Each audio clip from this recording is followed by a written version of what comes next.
if you're realizing we're designing physiological experiences that can either cause inflammation or reduce inflammation, that's a hell of a project. It's a hell of a responsibility, you know? Welcome to the Passive House podcast, brought to you by Passive House Accelerator, a catalyst for zero carbon building. For news, inspiration, and connections from all flavours of Passive House, check out passivehouseaccelerator.com. Sign up to receive regular updates about events, get your questions answered, and contribute to the community dialogue. There's loads of free information for experienced professionals and people just starting out on their Passive House journey. We hope to see you at one of our weekly Passive House Accelerator live webinars. In the meantime, here's this week's Passive House podcast.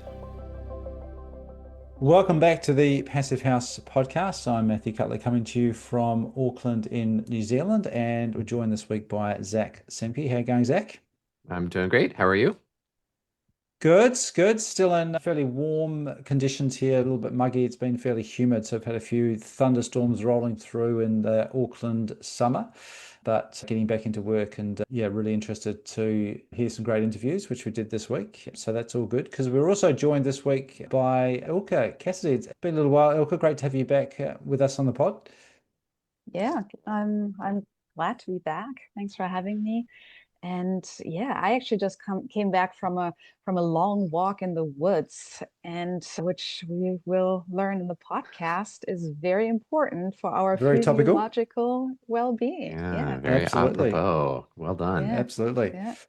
Yeah, and you joined up with Kristof Irwin again. Great to hear Kristof's voice. He is, of course, principal at Positive Energy and has his own podcast as well, which I often listen to and often does a bit of a deep dive. So really great to have him and a joint interview with both yourself and Kristof this week. But we'll get into that. But before we do, Zach, got a few people to thank.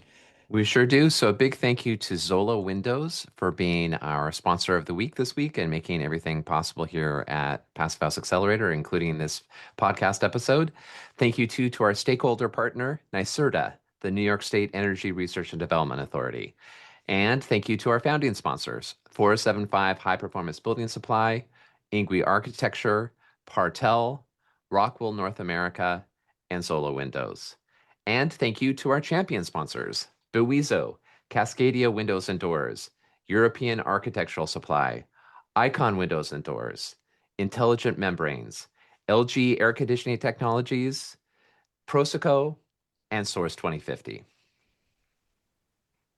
So I've recently had the experience of going around looking at a bunch of houses and helping someone to buy a house, and have had the pleasure of spending some time in one of those houses. And I remember a particular moment going into an open home, looking at this house and standing in one place for a considerable amount of time. It was in the living space or the lounge room of this house. And the reason why I seemed to be stuck there in retrospect was the view, because this particular living room looked out over a body of water past some native forest. And it was a place that I found quite captivating, and I realized after I'd been standing there for a while that I should probably go and check out the rest of the house. But I've noticed that same thing happen to other people that come into this space and just drawn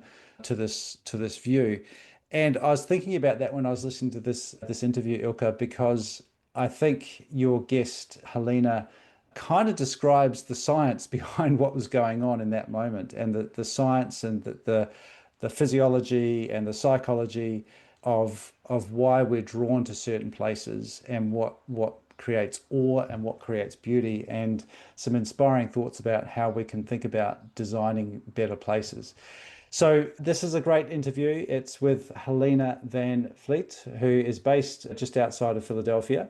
And let's jump into your conversation with Ilka, with yourself and Kristof talking to Helena.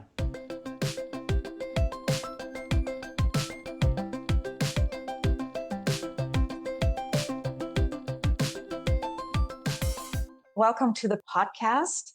And Hi, Kristof. Nice to see you again. Happy New Year. Happy New Year. Thanks for the invitation to join. Very much appreciate it. Last time we talked was probably last fall at the FIES conference in Milwaukee, right? How are you doing? What's been happening since then? Oh, traveling, saw family. We're building that house in the Pacific Northwest, the Passive House, and just been kind of whitewater rafting through my life, like I think a lot of us are, in a good way. I like whitewater rafting. So if you remember last time we talked at FIESCon, we had a really great conversation with Tom Bassett-Dilly about designing homes that are actually not only energy efficient and built with natural materials, but he also kind of questioned what humans really need for their physiological well-being, and if we and how we can align better with nature within our built environment. So I thought that was a really good conversation that we started. And back then, I mentioned that I have a really good friend who's actually exactly doing that through Biophilic Design. So, and I'm really, really excited to have her here on the podcast today. Welcome, Helena. Thank you for having me. Awesome. So, Helena, we've known each other for a while now. I think we met the first time when I took one of your classes about biophilic design. That was probably like 10 or 11 years ago. Yeah, the early days of doing that. We actually figured out that we went to the same school in Germany. That's right. Yeah, the RWTH in Aachen. Yeah. What a small world. Undergraduate for me and both for you, graduate school. Also. Yeah. But since then, you have become an internationally acclaimed expert in biophilic design. You are an award-winning biophilic architect, biophilic design consultant, scholar, educator, and speaker on health and well-being in the built environment. So pretty impressive. Can you tell us a little bit more about yourself and what first drew you to study the relationship between human health, well-being, and the built environment? Yeah, so hi everyone, and thank you for having me. So I have been a practicing architect for 40 some years, and I don't actually remember exactly when I became interested in that. I think I have always been interested in I've always experienced nature as a source of solace. In my personal life, when my brother died a long time ago, when I was a child, we were both children, I really took to the garden. I took to trees in particular, and that was my place of refuge and my place of solace. And then when I became an architect, I became increasingly focused on what makes people love buildings. Ilka and I come from Germany, and I come from Aachen. I was born in Aachen. The city was founded by the Romans, so a lot of very old buildings that have been maintained over centuries and centuries, and the city is a World Heritage Site. So, why do we take care of some buildings and not of other buildings? What do all the World Heritage Sites have in common? Why do we love buildings? And a lot of us agree on what buildings we love. And why is all that? And why design anything else? And then I started working with clients and sort of field tested what the beloved place ingredients are innately. And really was always focused on having buildings become a medium to connect with place and seasons and weather, rather than keeping weather out. Not that I was designing leaky buildings, but to have this experience of climate and wildlife and birds and nature and wind, and sort of weave it all together into a habitat of sorts, where the building is not the foreign object, but part of that whole system.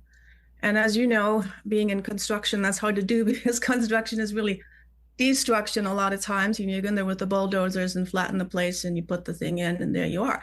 So how we think about this differently and in the same process kind of heal our broken relationship with nature, including with our own nature. as is my perception. And then I became more and more interested in what was biobiology. Initially, I think, right, Ilka came from Germany, and they have an institute in Florida.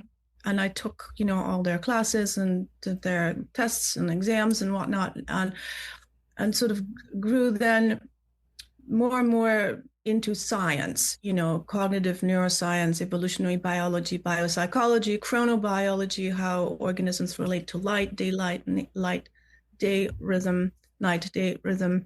And so it was sort of a slow process of digging deeper and deeper into how our innate biology responds and experiences any environment, including built environments, and I became aware that we are open organisms, of course, seems obvious. We inhale. We found this out during COVID in the worst way, but it's also a beautiful way that connects us all, and how we are never separate from any place. So there is no place that's ever physiologically neutral, So I began to really more and more understand that from a science point of view, and then also reverse engineer my own design processes over decades, as far as bringing all these things together, because architecture is sort of a left brain, right brain situation. You have this schedules and budgets and whatnot, and then you also have what people actually experience, which is an emotional experience. Beautiful. Yeah, a physiological experience. Yeah, I'd like to just what you just said. In fact, everything we do in the AEC and Passive House is to improve our lives, and to have a good life implicitly means to have a good emotional quality to your life. And, we assume, we want energy efficiency. No, we want a good life. We want low embodied or operational carbon. No, we want a good life. And I love that you've zeroed in on the fact that, first we shape our environments or our indoor habitat, and then it shapes us. Yeah. Who said that? Churchill? Somebody who was. I think it's attributed to Churchill. Yeah. And I think it's just building. Right. But it's a great idea. Could you dig into that a little bit, like how the physiological becomes psychological, I guess? Yeah, it's also actually scientifically correct, that statement, So you were talking about energy, right? Energy efficiency. And so let's start from the beginning. If we're thinking about homeostasis, which is the leitmotif, the overarching principle of all life on Earth for every organism, the primary object of homeostasis is the optimization of energy, the optimized management of physiological energy for every organism on the planet, including ours. And so what that means then, if we're talking about, for instance, I teach courses that are called Environments for Wellbeing, right? So what does well-being mean? I wanted to know that from a science point of view. So well-being from a science point of view means that homeostasis is in the effective range, which means physiological energy is optimally managed. That's efficient. That's nature's definition of efficiency. It's also nature's definition of beauty, but we can talk about that later. Oh, fascinating. So if we are thinking of energy efficiency, which you are, and exergy efficiency for me, but yes, I, as a society, we're saying the words energy efficiency a lot. Excuse me. Yeah, we're saying that a lot, but especially when in a time where sustainability has become a sort of tricky term, going back to the basics of physiological well-being, I think is a important direction in general. So homeostasis must be in the effective range, meaning energy management has to be optimized. So what does that mean for any environment? Well, there have to be certain place ingredients present, whether it's a natural environment or a built environment, because our biology doesn't change from going from a natural environment into a building. It's the same biology, right? And our biology hasn't changed in 1564 or 1789 or 1927. It's really hasn't changed in a very long time, 100,000 years. So there are certain place ingredients that are referred to as evolutionarily relevant. And for example, the most important one, or one of the most important one, is water, right? Flowing water and moving water. We're not big on stagnant water, but moving water. And these are dynamic sunlight. the experience of dynamic sunlight, the night-day rhythm, being in elevated places with our back protected, so we are safe, but we have great prospect, we have a great view, and there's a whole bunch of others. But the point is that if those place ingredients are present in a natural or a built environment, it makes no difference.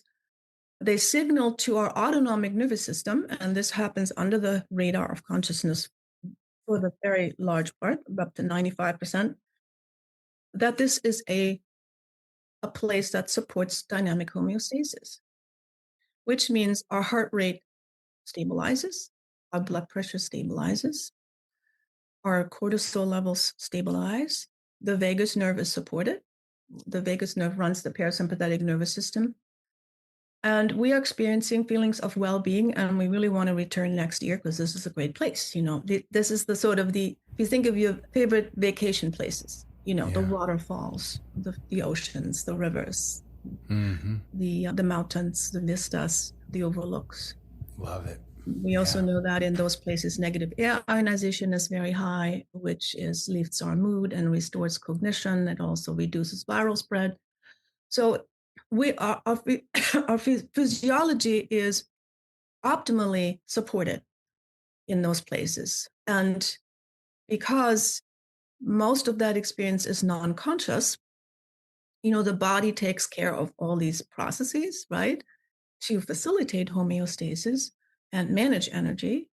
Eventually, the information reaches the brain via the vagus nerve. 80% of the information goes up to the brain, and the brain receives the information that this is a really nice place and we really love it here. And those are places of well-being. And in my opinion, we should not build anything else because it is not efficient. Now, if we combine that with a lot of that then plays out around the building envelope, right? Which also is, of course, what you're working on very intensely. And the other thing I want to mention that is very important in those type of places is that they are always biodiversity rich. Yeah. And those, and we know from research, there's very new research on that that's extremely compelling, that if we are in biodiverse rich places, our immune system is optimally supported. If we are not, it is not. And if we grow up in denatured environments, we have a much higher incidence of allergies, asthma. We have what's called an uneducated immune system. In my opinion, it's the ultimate inequity. Wow, uneducated immune system. Sitting ducks for the next virus from day one of our lives. So it all goes back to biology. We are designed a certain way for a life in nature. Our biology hasn't changed. Our living environments have dramatically changed, and we're not adjusting very well. So a lot of us are living in chronic stress conditions. Yeah, and if you think about 8 billion people living in chronic stress and the downstream causal chain, you get the world we have. You got a very inefficient system. That's what you're getting. Yeah. From a public health point of view too, right? You said negative ions as a good thing, and I want to emphasize absolutely, pine needles, waterfalls, sea spray. Yeah. But those are not the same as corona discharge ions on air purifiers. So just to make sure you guys listening, no active air purification she wasn't advocating for that. She was saying natural settings. Okay, that's all. We're always going back to, the very obvious fact that we have been designed by nature for a life in nature, not in boxes. That's a quotable quote. Well, and so I often feel like I'm stating the obvious, but the innately obvious. But there you have it, right? It is so obvious once you start talking about it and once you think about it. But I don't know, somehow I feel like it's so typical that there's just this divide between mental health and your environment, right? Or that you really have to think about, okay, I'm feeling good here. Why is that you don't, realize it's because you are surrounding yourself with certain, with nature or with certain patterns that you're talking about that are evolutionary, ingrained in our brains, right? In us. Yeah. So Right. yeah, it's kind of crazy how obvious it is, but how it's not acknowledged, really. Well, I can explain how that happened, I think. First, I want to say that they're ingrained in our entire body. Remember, the brain is the recipient of information. We have lived under an erroneous paradigm for a long time, 400 plus years at the least, when Descartes declared, "I think, therefore I am," Here. which was incorrect. I agree. And the church, I think, also, there was this notion of flesh versus thinking, body versus mind, and then, intellectual life kind of all went into that direction, that somehow the body was a lesser than situation.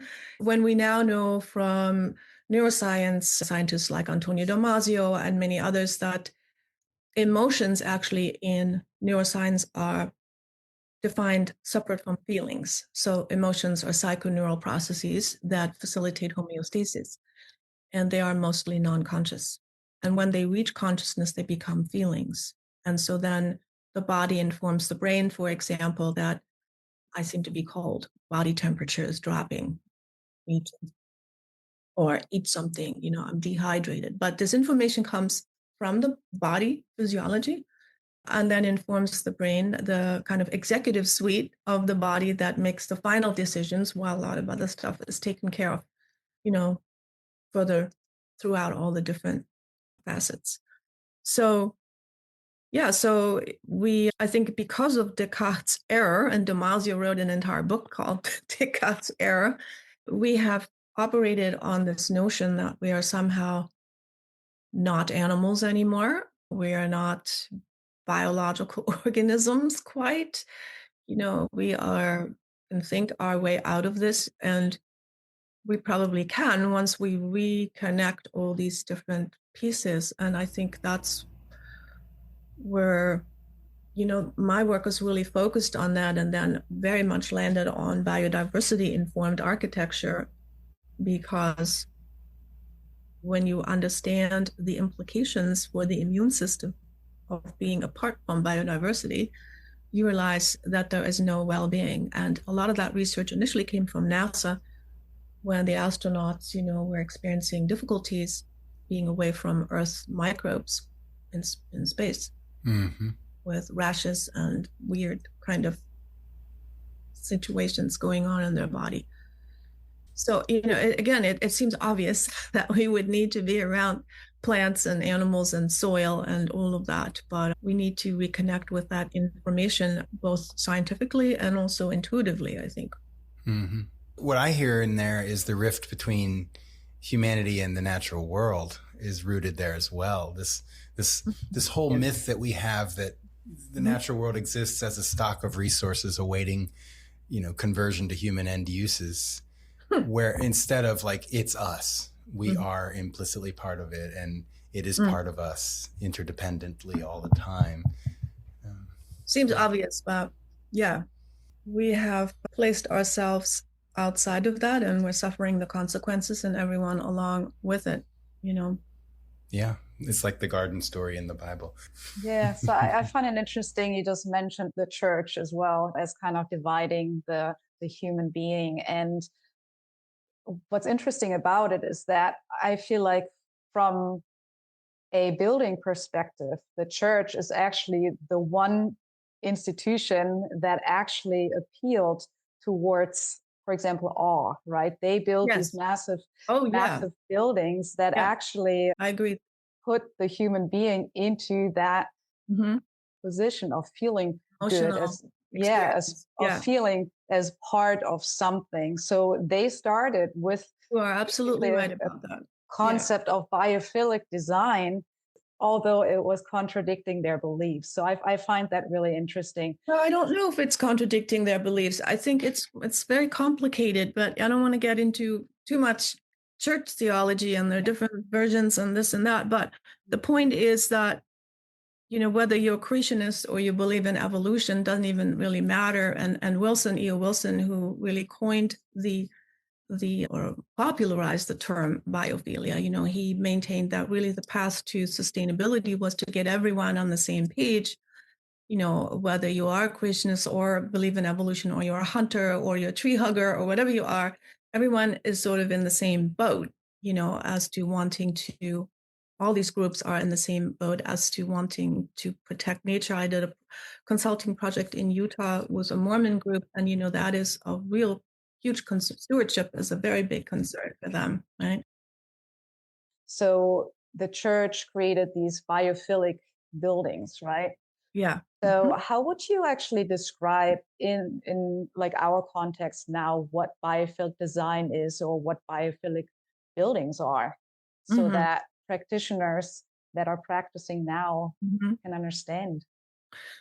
Well, the way I would describe it, a lot of times biophilic design is described as, adding plants, adding nature. And that is obviously true. But I think on a deeper level is what we discussed already, is just designing spaces and places that realign us with our innate biology, with our innate evolutionarily relevant resource abundance. So these place ingredients that signal to what Damasio calls the body-minded brain. So the brain taking information from the body, largely through the autonomic nervous system, largely unconsciously, that place ingredients are present that are evolutionarily relevant in terms of signaling abundance rather than scarcity. A lot of our built environments signal scarcity. Nothing to eat, there's no water, it's all gray, it's all asphalt, there's no wildlife, you can't see the sky, you feel, and then indoors, claustrophobic. All indoors. So that would signal to the ancient brain, which has not really changed, resource scarcity. And the body then will elevate cortisol. Over time, that becomes a chronic condition, which sets in inflammation, anxiety, any kind of illness. We know that the absence of nature's microbiome affects our gut microbiome directly. There is a direct relationship. We know that most illnesses start in the gut as inflammatory conditions, including dementia, Alzheimer's. Also depression is now thought of as a gut-brain disorder. Wow. So when you just kind of follow this train of thought, you realize that, as I talk to students about that, so you're thinking you're designing an interior here, and you really like blue, we'll make it. Well, no, it's a lot more complicated than this. Every color has a vibrancy of an energetic field that the body reacts to in a particular way. And we know that, some certain colors promote learning and memory better than others, math versus English. We know that wooden interiors lower our heart rate by a lot, even for people who claim not to like wood, because they have a wearable and the heart rate goes down. So, so our specific choices our choices as designers are never random and must never be random. They have to, or based on personal whim, or, they must be very much informed by this scientific knowledge that we don't often teach in architecture schools as of yet. Yeah. So there's this whole, and it completely changes the level of responsibility we have. If you're realizing we're designing physiological experiences that can either cause inflammation or reduce inflammation, that's a hell of a project. It's a hell of a responsibility, Oh my goodness, yes. What's really interesting about that too, and I think I learned that in your class back then, that now there's actually the technology to measure, what you just said is actually wearable. Scientifically true. And there's a big connection to the medical field, right? Because what you're talking about, what we started talking about is the well-being of the human health, right? So how that intersects is so much stronger than I think it is, and it is measurable now. Yeah, and it's measurable without drawing blood, which is also, it's non-invasive. measuring, right? But I think Ilka knows this, I have in my classes at Jefferson, I always have pre-med students, biopsychology students, etc., and mixed with design students, about 1/3, 2/3. And it's very cool to see the pre-med students who are usually very stressed because they're doing 14 internships and night shifts and everything else. And a lot of them work in emergency rooms on the side. And after they take the course or halfway through, it dawns on them that everything about this emergency room environment is wrong. The temperature, the colors, the light, the noise, the materials, everything. Everything is designed or feels designed to increase stress for patients and staff. It's not done intentionally, but we could also do something very different. If we have this information, we can design this entire environment to reduce stress. And wouldn't that be a good idea, given what, the kind of environment that it is in general? So hospitals, I think some hospitals have become very interested in biophilic design because the insurance companies, they make money because people get out of there more quickly, they heal more quickly, they need less pain medication, and the staff has a lower turnover, less stressed. So it's a win-win situation. And that's generally what we also experience in retail environments or business environments. There's an investment in the employees' physiological well-being is generally it's good for the bottom line of the company, and also the customers are happier if the workforce is happier, and so everyone wins. Yeah, it's a good investment. I'd like to lead us toward a certain direction here.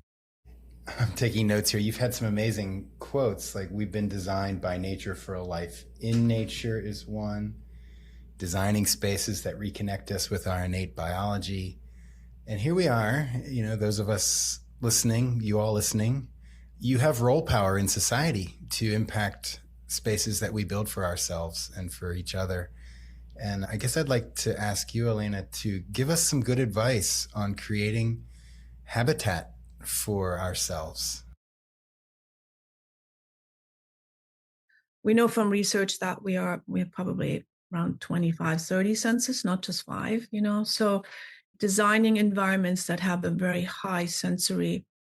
offer a very high sensory experience, similar to nature. So I'm not talking about sensory cacophony, overload, right? That's not what we're talking about. But if you're thinking of your favorite vacation environment that is very highly sensory stimulating, that's the kind of thing that we need to kind of move laterally into built environments to achieve this dynamic homeostasis optimization that we talked about, right? So as far as the envelope, as an architect, of course, the envelope has always been, that's the thing, that's where the lawsuits happen, when the thing leaks or whatever. So we have all been trained to keep nature out. And that is, of course, a necessity in some ways, but it is also a problem in terms of how we then relate to nature as a nurturing entity rather than a dangerous, perilous thing. And when you follow the science, you realize that the former approach leads to a healthier physiology than the latter one. If we're ensconced in interior environments behind plate glass for all of our lives, we're not going to be healthy, right? So how do we combine energy efficiency quantitatively in terms of operational, embodied, with energy efficiency physiologically in terms of responding to our innate biological needs, and that in my mind centers around the building envelope, And then if you think about biophilia, of course, has the word philia in it, which from Greek means love, but the Greeks had multiple words for loves, as you know, and philia means a kinship, like a brotherly, sisterly love that requires reciprocity. Ooh, so biophilia is not really all about the humans. Well, it can never be, because we're toast without, nature's microbiome. But it also requires giving back. So if we design a a LEED platinum reflective glass high rise that kills 1,000 birds in one night, I don't care how little energy it uses operationally, it's not a sustainable building, certainly not a biophilic building.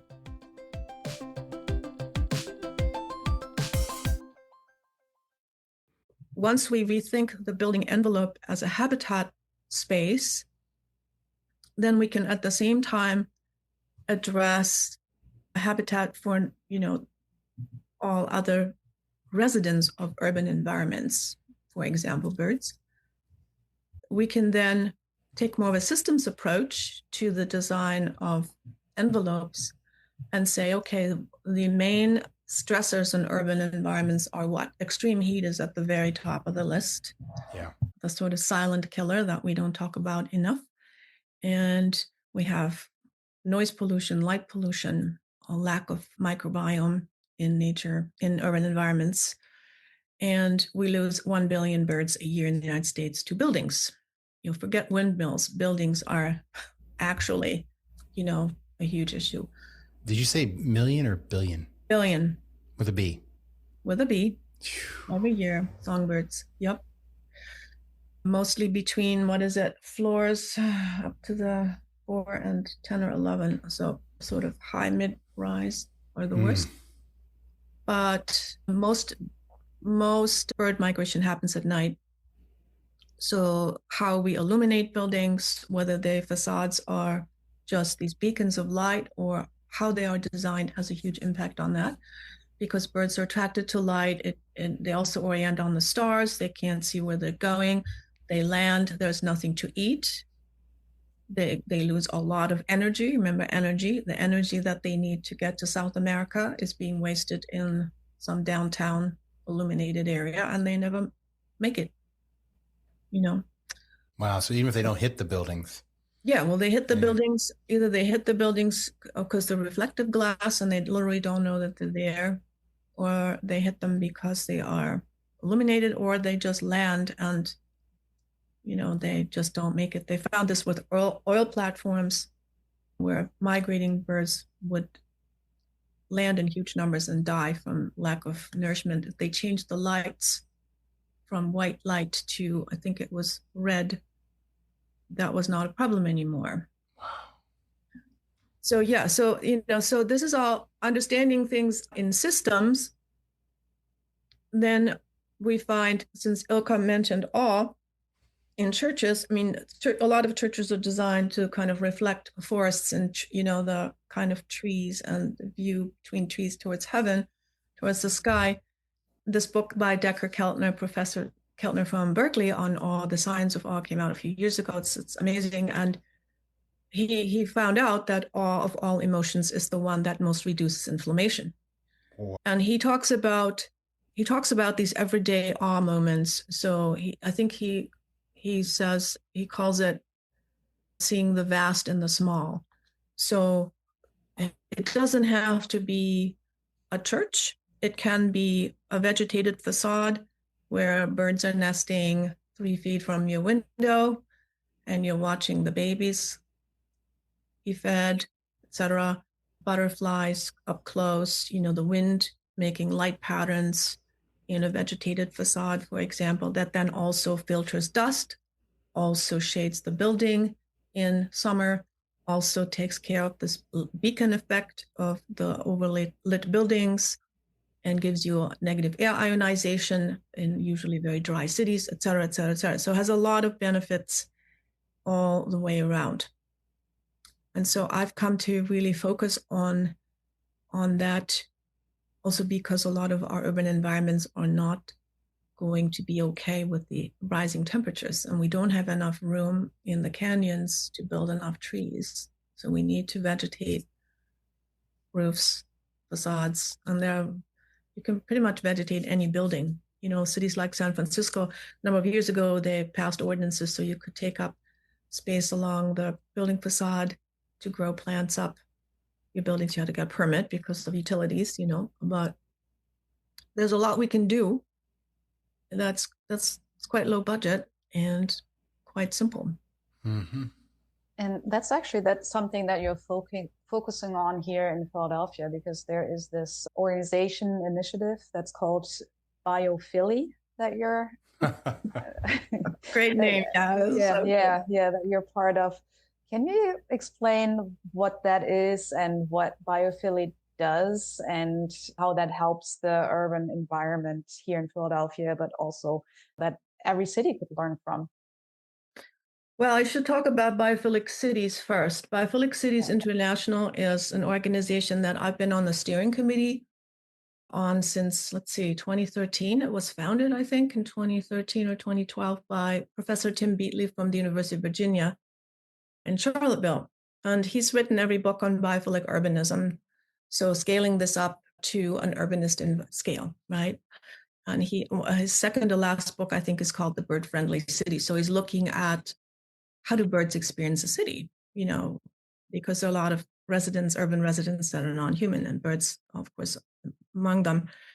Biophily was intended to really take that synergy between design communities and medical communities, academia, practicing people, and address these issues on a local level. So, for instance, we had a conference on light pollution and how that affects us, but also pollinators, birds, trees that are lit up all night don't do well, and how that kind of destroys the food chain in terms of insect life that songbirds need to feed their young. And then, we know American songbird populations are dramatically declined, especially insect-eating ones, So what can we as designers do to understand circadian well-being for all biological organisms, of which we are, one kind?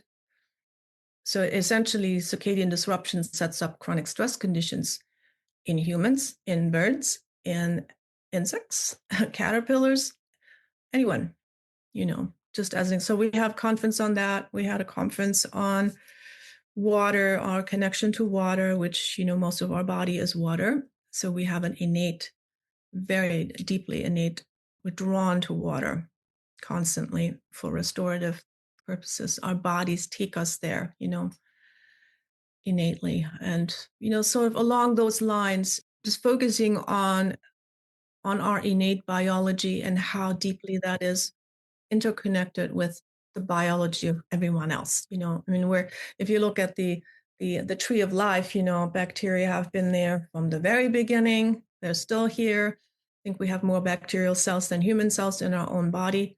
And my daughter, Sophia, is an expert in bryophytes, in mosses, who started out, 500, 400, 500 million years ago.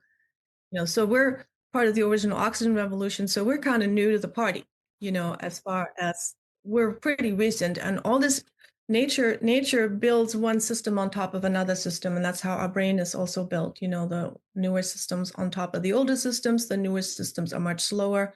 The cognitive brain is really slow compared to the autonomic, the other parts of the brain. So all that information is living in our DNA. Carl Jung, the psychoanalyst, called that the collective unconscious, where we understand things on a body level. And so our heart rate goes up or down based on that, whether we're aware of it or not. But we know we don't like this place, and we really love that place. And as an architect, I need to know exactly why that is. What is not happening here and what is happening here. And I need to know that so I can teach that too, to the next group. And science is very, very helpful in this regard. And of course, my own experience too, as practitioners. And also for me personally, it's almost been a process of meditative sort of backwards learning, with remembering. In academia, right, through all of our academic education, it's just, it's mostly left brain. There's all this left brain. But then there is this, what's called lantern consciousness, that children have, where they have the surround sound experience, right? We're taught to focus. And children they just see everything. Oh, look at this bug over there, and we're trying to get milk, but here's this bug, we gotta look at this bug first. And as adults, we don't see that bug. We're just getting milk, right? So we miss a whole bunch of stuff, but the body is still scanning for all this. And when we're not in tune with it intellectually, cognitively, things come apart a little bit. There's separations and dissonances happen. Dissociations can happen. So putting this all back together on a body level, for me, is also a personal kind of quest. And my students get to do these meditative assignments, without vision, because we over focus on vision in my profession, in our profession. Here. A lot. Yeah. I agree. I actually have I'd like to lead us back to just sort of to the enclosure again. Yeah. Two comments, and they're a little bit, one's a question I've had forever, and the other is about green roofs, and then maybe it's a little, it's a confusion I have. So first enclosure. So the enclosure encloses a mass of air, several thousand pounds of air we take into every tissue and cell 12 to 16 times a minute, blah, blah, blah. Wow. We live immersed in air of our own making, and we don't pay attention to that. So as an engineer, the question is, right, so in this air that I'm bringing in with my ERV, a lot of the microbes are not making it across that enthalpy core. That's right. And those microbes are really the basis of my physiological well-being, this diversity you talked about. Thoughts on that? Besides, that's right. Yeah, that is how do I deal with that? There's so much to talk about. I mean, I know there's some new trends in indoor air management. What is it called? Anesthesia, I think, where Anesthesia, where we realize that people fall asleep when everything is always the same. We like this kind of, I know there've been some efforts to bring breezes through, let's say, conference halls, so people become revitalized and like ocean breezes and so forth. But in terms of the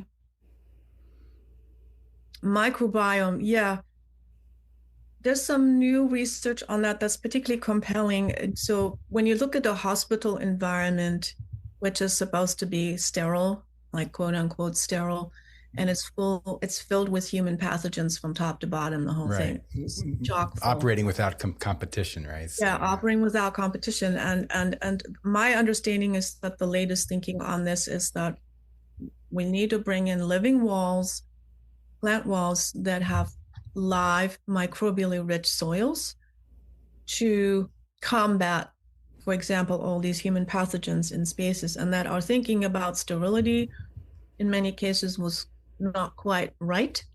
There's something called probiotic architecture, which is sort of a new term that I haven't really fully looked into, but the mindset is, what we talked about. Hey, we're biological, we're supposed to be outside full time and surrounded with these microbes. And as I mentioned, NASA found out that being in sterile, quote unquote, environments is not all it's, worked up to be. So it causes increased allergic reactions and skin issues and whatnot. So I think what I just said is probably controversial to some people. That you mean the architectural yogurt angle, or just the probiotics? No, I mean the fact that sterile is not all it's cracked up to be in a lot of cases, and that we have to open windows. And I know that can be an issue with energy efficiency, but then again, we need to take into consideration physiological energy efficiency at the same time. And we need to bring this whole thing together. For instance, you can run mechanical systems through living walls. I mean, you would know a lot more about that than I. Okay, so thank you. And for the air side, I think you've confirmed that there's a lot here to discuss, and maybe we can have another time to discuss it.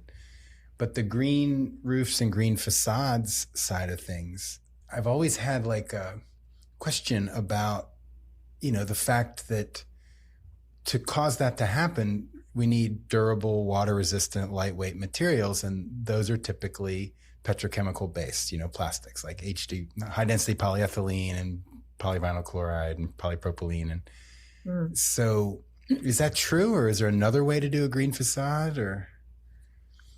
Oh, yeah. You can just grow plants up a building. I mean, that's the way my house is. It's covered in plants. What's your cladding? I have stucco house. I have a 200 ivy growing on it, or? Ivy. It's full of nests. It's a vertical, it's an apartment building. And actually I had the I have to have the roof repainted, the trim, and realized I couldn't really do that in the spring because there'll be so many active nests. That would be not a good thing. Wow. So I think we can all identify some enclosure consultants in our minds that would say, "Oh my goodness, you have ivy growing on your stucco." Oh, I know. Yeah, I know. I know. I don't have any issues, but there, there are a lot of systems. I don't know if you know the Patrick Blanc. He's a French arborist, a botanist, I think, who really spearheaded the mur végétal, the vertical screen systems. Very, very tall buildings, and they're usually cable systems. They're held away from the facade. They're held away. Audubon recommends a maximum of 3 feet distance between your average. So you can take your average glass box thing, and then you have a vegetated facade about maximum of 3 feet in front of that. So the birds cannot get enough speed to get injured, because we're inviting them to land. And you have enough space behind the facade to prune if that's what you need to do. So that's the maximum. But you can also use bamboo. There are many different ways to do it. There's a company called Green Screen Systems. I think it's an American company. It's just one example. They offer any number of whatever you want ways to green facade systems. And they're ground-based ones that are the cheapest. Then there are ground planter combination systems. And there are just these pocket systems on the wall. There are sort of like a vegetated mural. Those are the most expensive and also the most expensive to maintain. But yeah, so it's really not that complicated. And as you mentioned, there are a lot of prejudices against it that I have not found to be true. Yeah. So I mean, you have to, if you have to deal with, if you're working with trough systems, you have to deal with proper drainage, and you don't have to have all that engineered. But for instance, the Italian architect Stefano Boeri, he built numerous vegetated buildings, and they're always tall. They're always designed with an architect and an arborist together from day one, right? So it's not like somebody designs a box and then, oh yeah, we got it, whatever landscape. It's an integrated system. And when I work with students who want to do this kind of work, I usually say, where's your location? And they say, Northern California or whatever. And I say, what does the local mountain do in terms of vegetation? And we find out that mountains have different vegetation on the lower level from the higher levels. The wind conditions are different, it's drier, north side different from south, and so forth. So it's essentially biomimetic design. You go and you see what nature's already figured out, and you just try to replicate that. Yeah, love it. Yeah, and at the most macro scale, nature operates off of low grade energy sources. Yeah, that's what you said. Like tides, gravity, but operating over vast scales, temporal and spatial. And yeah, I think that would be great if we could have the ultimate biomimetic design that way. Now I know that LA just passed an ordinance that you have to keep all vegetation away 5 feet from your building because of fires. So that is a little bit of a problem, and it may not work everywhere, but in the vast majority of our urban environments, we have to cool them down because we really don't have any options. We can't air condition our way out of it because it makes it even hotter, and we don't have with the data centers swallowing up more and more energy, how are we going to generate, sustainably all this energy? Not clear. So we have to, first of all, passively bring down, control what you're doing, of course, on the interior, but also reduce the reflection of light, and noise and heat, and that is currently happening in our cities. Just everything generates heat and noise and dust. Yeah. So your comment, Kristof, about the ivy on the stucco facade and some envelope consultant getting scared. I think that's a good point, because if you come as an architect even to a client or builders and you talk about, oh yeah, I just want to have all this vegetation because it's obviously good for everyone. There's definitely this kind of alarm that goes off, right? You're thinking of getting sued because your stucco is going to crack and there's water infiltration and then you're there. So right. Yeah, but that is also something that happened I think in the beginnings of passive house too, right? Where builders that had never heard of any of those envelope approaches are getting scared and don't want to do it because, it's something that's new and that's prone to lawsuits, which of course everyone wants to stay out of. Yeah, I mean, Yes. builders are notoriously conservative, which is a good thing if you have a conservative builder. I remember in 1995, I started using cellulose insulation for the first time, and the builder was like, oh, fire hazard. And I actually remember taking a blowtorch to it and proving to him that it was not flammable. And he was we did the same thing with wood fiber insulation. Yeah, right. So yeah. experimented with soy-based urethane foams, and of course, then the prices of soy went up. So we decided, well, that wasn't a good idea. But just in general, of course, you have to do your research, right? But today, cellulose insulation years later, it's no big deal. So we have to push the market a little bit in that direction. Yeah, no, I think so too. So one part is really definitely pushing the market, more education on these systems that are going to be necessary. But you also what I liked about your class back then is that you or the Biophilic Design community definitely offers very practical suggestions on how to use biophilic design in architectural design. So could you talk a little bit about these very practical, okay, these are the patterns, this is what it looks like, and this is something that you could use right now and not have to go and be afraid of lawsuits? You mean as a designer or as a homeowner? As a designer, maybe also as a homeowner, but I think I'm an architect, so I'm looking at how can I incorporate that into my design without getting a lot of pushback. Yeah, so I would first of all always connect things to care and health and well-being of the client, and you can have the science in your back pocket if you want. I think that's always a good idea. Then I would focus highly on the sensory experience. So low embodied carbon materials, safe, wood at the top of the list, linoleum, cork, all those type of materials. Flowing water features are an absolute magnet for every human, or not just humans. If you're dealing with acoustic challenges in urban environments, a flowing water source is an excellent solution, especially if you're having a courtyard. It reverberates, it like duplicates the effectiveness of a very small water feature. Dynamic sunlight. In biophilic design, we refer to dynamic sunlight. So dynamic homeostasis, dynamic sunlight means that we are designed to be in nature. So we're designed to experience a full spectrum of sunlight and throughout the day. And that keeps our melatonin levels in a good place so we can sleep properly,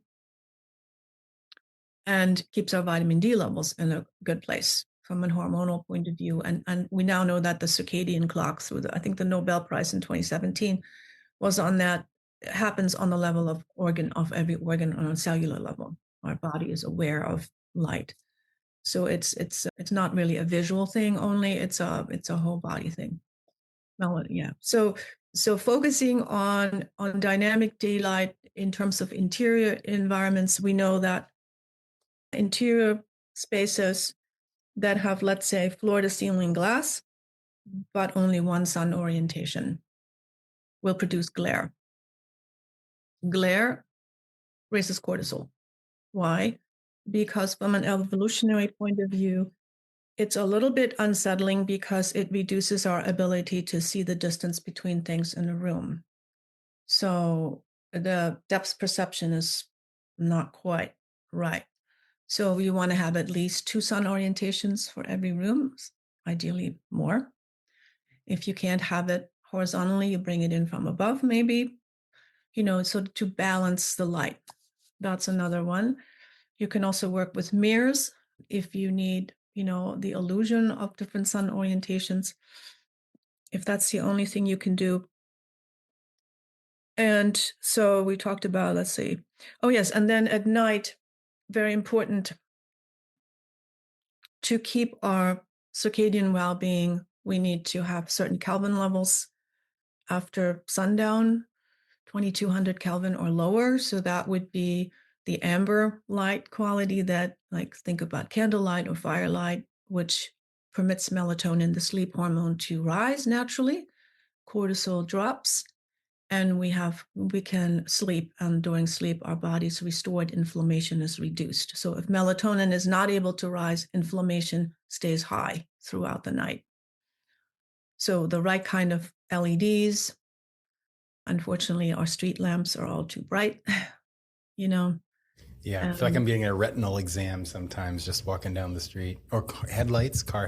Yeah, car headlights. So, and we have the technology to reduce the street lighting systems in cities, computerized after 10:30, let's say. But there's a lot of resistance to that for safety reasons, even though the research really does not support that. Because if people are chronically stressed, there's more aggression and more, There you go. you know, so yeah. We would like to resolve the symptom instead of the root. Yeah. Yeah. So usually 4,000 Kelvin streetlights are not. That's what we usually wind up with, and it says to the brain, it's morning time. Got to get up. Cortisol goes up.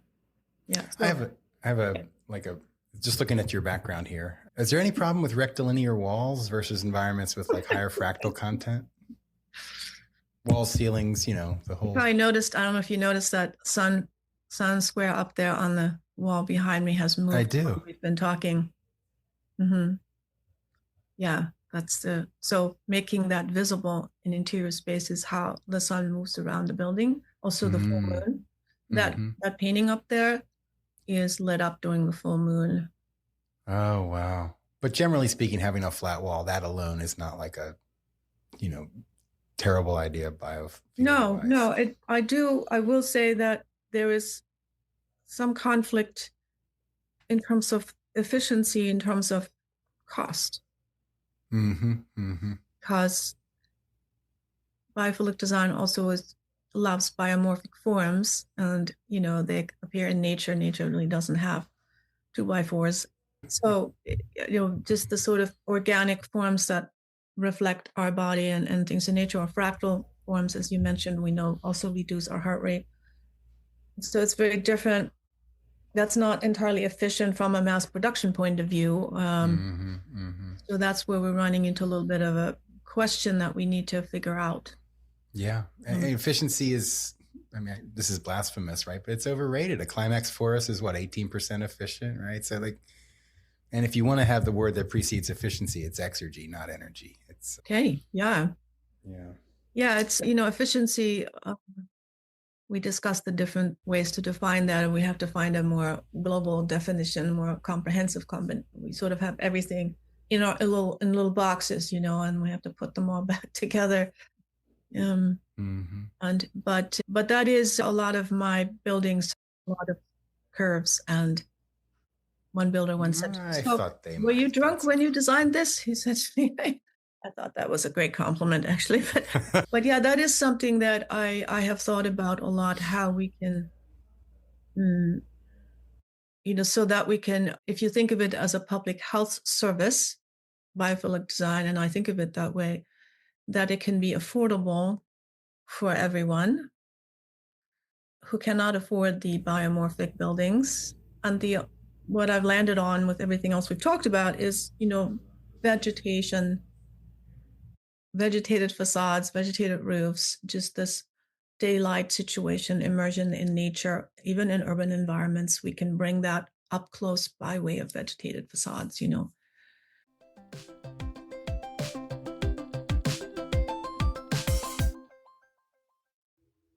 Anything else that comes to mind as far as resources, Helena?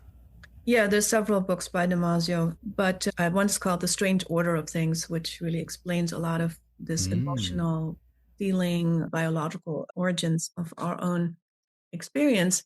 Then the Terrapin Bright Green website, it's an organization in New York, consulting firm. They have a lot of white papers available for everyone on air, on wood, the research behind our experience, wood, the economics of biophilia, the second edition. updates gives you really the data, the numbers on how any number of environments, retail, hospital, educational, blah, blah, blah, et cetera, benefit from this type of design and why. Love it. So those are, things that I can also on my own website, there are.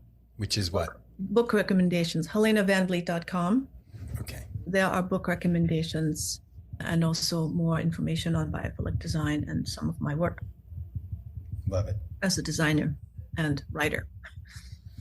Helena, thank you so much. Thank Ilka, you. do you have any comments? Final wrap up? Yeah, I just wanted to thank you as well. And I've been wanting to interview you for the podcast for so long. So I'm glad we finally got to do it. And what's really interesting is that, so over the holidays, over the break, I was listening and reading some books, and how relevant it is what you do or what biophilic design does to basically every part of everyone's life.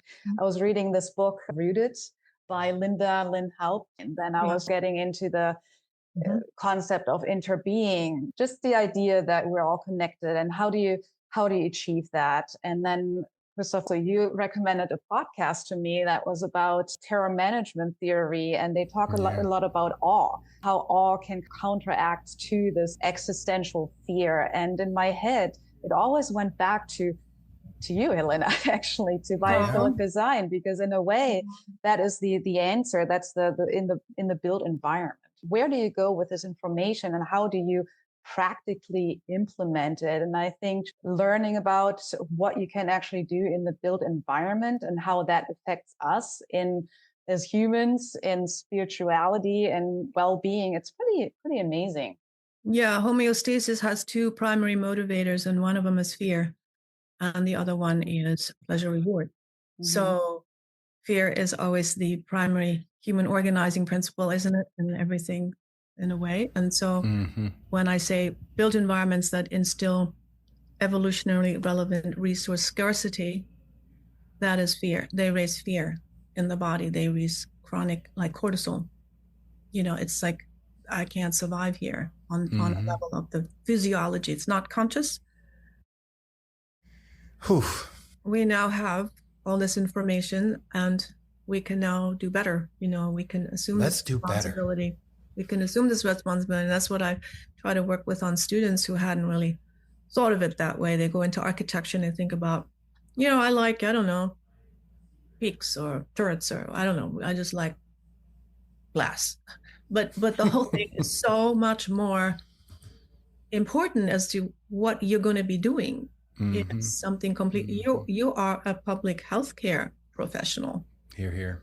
And I'm not saying medical professional. I'm saying you are shaping public health with your choices and your decisions you make, and you better well understand that really well and how it works.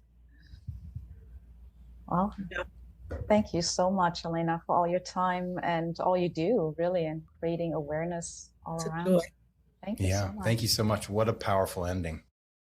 Thank you guys for having me.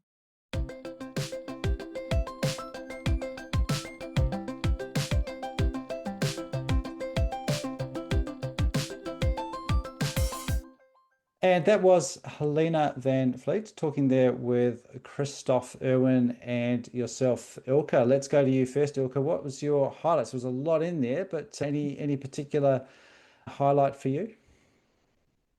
Well, there's, as you said, a lot in there. And I think we could go on for another hour talking about, all the highlights for us. But I think for me, what was fascinating and has been fascinating is that, and I think I mentioned that in the interview, that there are so many, like reading, I've been reading these books and listening to podcasts and realizing that there are so many beliefs, religious, spiritual, psychological, that really talk about being or needing to be connected to nature, right?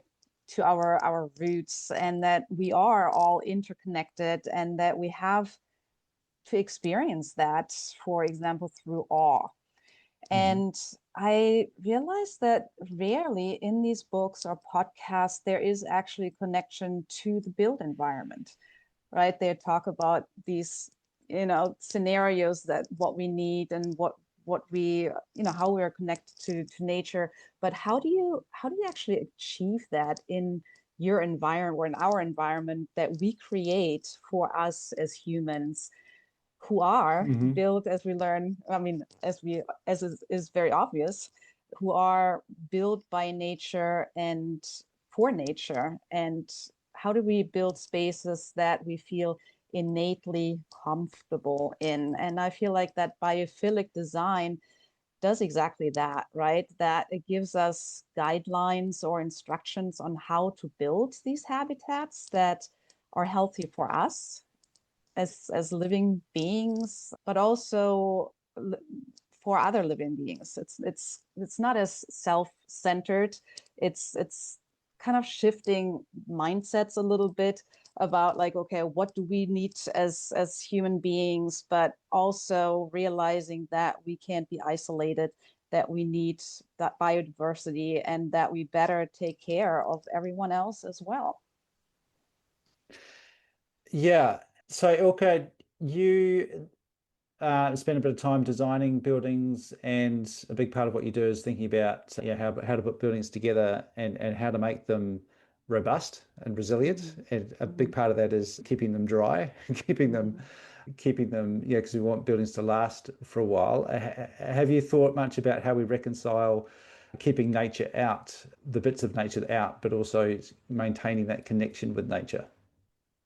Well, I think it doesn't have to be either or, right? I think you can create an environment that is comfortable, thermally comfortable for the inhabitants, for us, but you can also look at that divider basically between you and nature as something that also can provide for nature, for other creatures. Just how Helena started thinking about how do you create, for example, a green wall, right? Because it doesn't mean that the ivy is growing, and she's talking about her house. It doesn't mean that the ivy is growing into her house. She's still dry and comfortable, and the walls are resilient and intact. But at the same time, she is providing habitat for birds, for insects.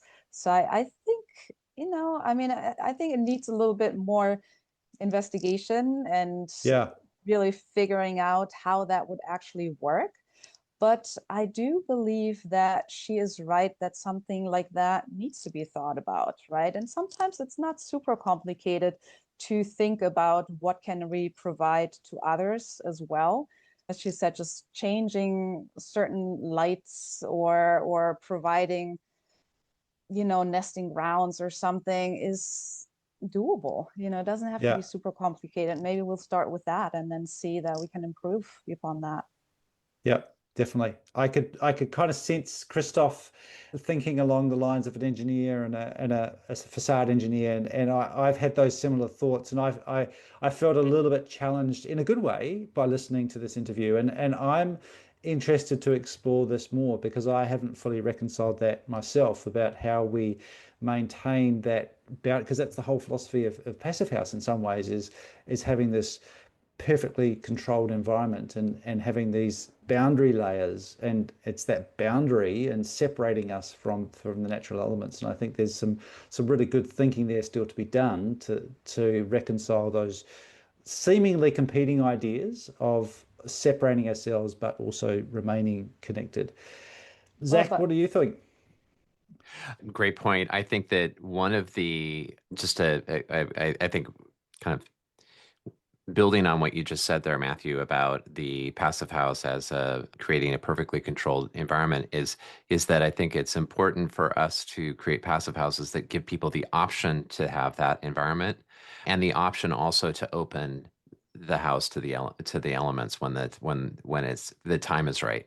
And I think there's a sense that people who are not passive house aficionados might have, that we're creating these hermetically sealed boxes that are cut off from nature, cut off from the environment, and therefore that's a problem. I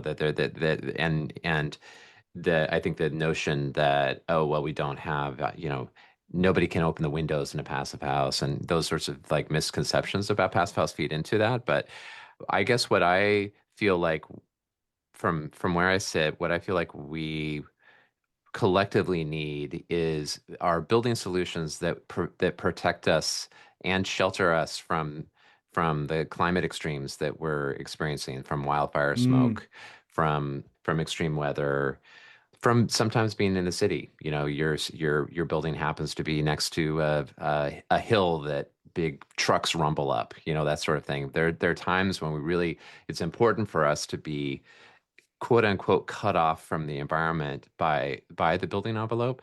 But there are also times when that same building you want to like open up because it's the house because it's springtime and you want to listen to the birds and you want to feel the fresh air, and the environment is is one that you want to invite in. And so I think that there's a little bit of I think it's important that we think about how to provide that choice for people. And this can, you know, the whole discussion of the connection with other species and with biodiversity, and that reciprocity notion of biophilia. This is the first time I had heard that. You know, the idea that it's not just humans getting the benefits of nature and biology, but we're actually also need to be thinking about how we can be stewards and be kind to the other living beings that we share the planet with. I mean, I think that's a really powerful notion. And I guess this was just full of really great ideas. It was. Yeah. And the last piece that I loved was her reminder to us that as building practitioners, we're shaping public health in the work that we do. And that's really important to keep top of mind. Yep. Yeah, and I just wanted to add that I think by saying bringing the nature into the inside of the building doesn't necessarily mean that you have to, you know, actually bringing like blurring the line between the inside on the outside. I think just some easy design decisions where you can follow how the sun moves around your building and being connected that way is really important for us, right? Or the view that you described in the beginning, just sitting there in refuge and looking out onto the water. I mean, that is something that is innately, as she described, calming to us, right? So that restores our physiological well-being. So things like that. I think it's a little easy to say, oh yeah, we just blur the lines between outside and inside. There is just so much, you know, other things that she actually on her website, Helena, describes as the green card mythology. So there are these building blocks on how to bring nature into the house without actually, you know, opening up your entire envelope. To the envelope, to the elements. Yeah. Yeah. Awesome. Lots in there. Really great chat. So thank you very much, Ilka, for teaming up with Kristof and bringing us that very thoughtful conversation. Yeah. You can find Helena's work at her own website, Helena van Vliet. That's Vliet. We'll put a link to that in the show notes. And also check out Kristof's work at Positive Energy and also the Positive Energy podcast as well. It's another great thing to listen to if you're interested in this. You'll no doubt be interested in all of his content as well.